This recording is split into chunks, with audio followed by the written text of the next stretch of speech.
ターのずんだもんなのだ。今日はスウェーデンのニュースを3件まとめて見ていくのだ。その前に豆知識なのだ。スウェーデンは英語名で、現地ではスベリッジ、スベーリエっ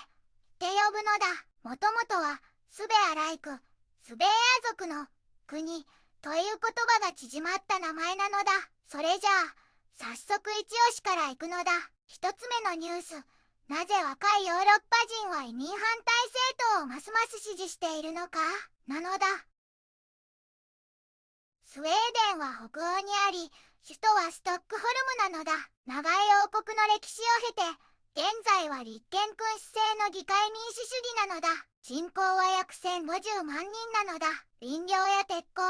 IT が主要産業で、音楽やデザイン、福祉重視の文化が特徴なのだ。最近は NATO 加盟後の安全保障や再生可能エネルギー導入、移民政策が注目されているなのだ。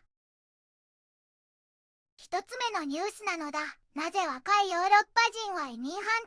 政党をますます支持しているのかという記事なのだ。ヨーロッパ各国で若者が反移民を掲げる極右政党を支持する動きが強まっているのだ。例えばフランスでは25、34歳の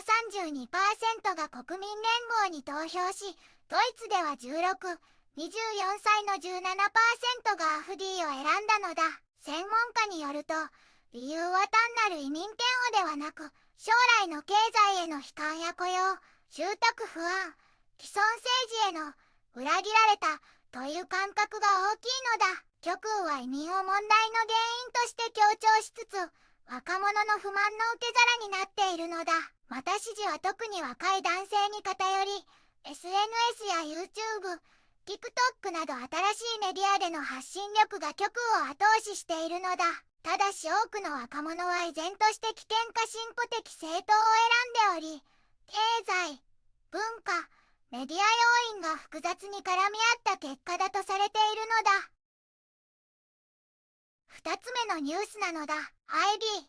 スウェーデン、あるいは別のカリキュラム、国際的な家族が知っておくべきことという記事なのだ。スウェーデンで高校進学を考える国際課程に向けて、ストックホルム国際学校がスウェーデンのギムナジウムと国際バカロレア、IB ディプロマプログラムの違いを説明している記事なのだ。IB は世界中で通用する資格で、スウェーデン国内だけでなく海外の一流大学にも評価されているのだ。SIS では3歳から19歳まで IB で学べて、成績も世界平均より高く、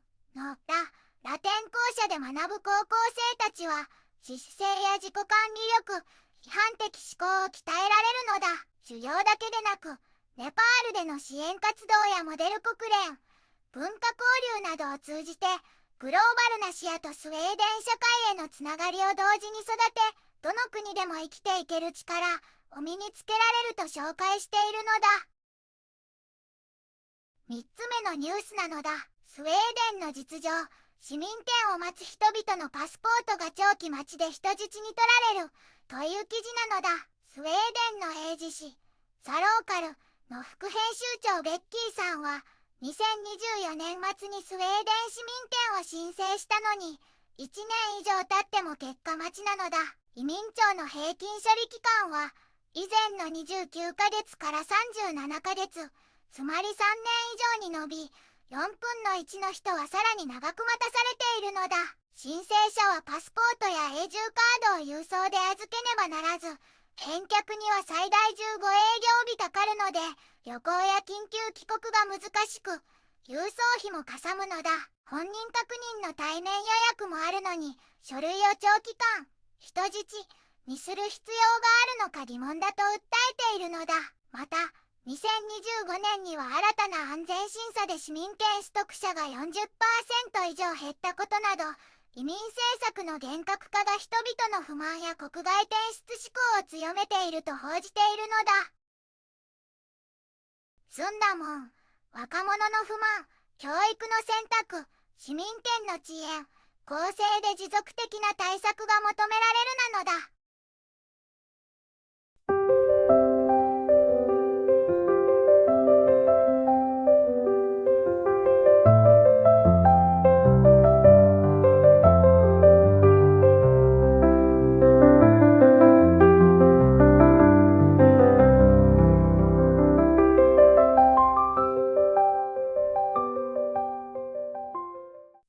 ちはなのだ。この番組では世界のあまり知られていない国や地域からちょっと不思議でちょっと感動するニュースをお届けするのだ。日本ではあまり話題にならないけど、世界には僕たちが知らないままの出来事や優しさや驚きに満ちた物語がたくさんあるのだよ。テレビでもネットでもあまり見かけないけれど本当はもっと伝えられるべき小さな世界の声、